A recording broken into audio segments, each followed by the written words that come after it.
होइन यो त सरासर गलत हो। म पनि मुख्यमन्त्री भएको थिएँ, यहाँका दलका मान्यजीहरूले समर्थन दिएपछि मुख्यमन्त्री भएँ। म पनि अहिलेको सरकारको गठनको सबभन्दा ठुलो दलको नेता म नै हो। मैले नै समर्थन गरेर उहाँले बनाएको हो। यसमा भारतीय एम्बेसीको त कुनै चलखेल छँदै छैन। जुन अभिव्यक्ति दिनुभयो सरासर गलत दिनुभयो र अभिव्यक्ति उहाँको र फोटो फेरि मेरो आइसकेको धेरै अनलाइनमा। त्यो फोटो जुन अनलाइनबाट राखेको छ त्यो तुरन्त डिलिट गर्न म अनुरोध गर्छु।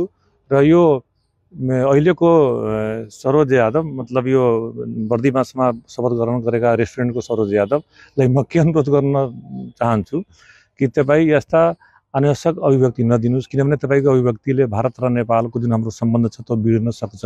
हाम्रो मभन्दा अगाडि पूर्व हाम्रो मुख्यमन्त्रीजीले भनि नै सक्नुभयो कि हाम्रो खुला सिमाना 8 जिल्लाको प्रदेश हाम्रो सबैको आवत जावत भारतसँग लागि के हुन्छ, शादी बिहादेखि सबै कुरामा हामी भारत जान्छौँ, उहाँ त्यहाँका मान्छे यहाँ आउँछ, हामीलाई भोलिको दिनमा असुविधा हुन्छ उहाँको अभिव्यक्तिबाट। त्यसै कारण अब यस्ता अभिव्यक्ति म नदिनको लागि सल्लाह दिन्छु। धन्यवाद।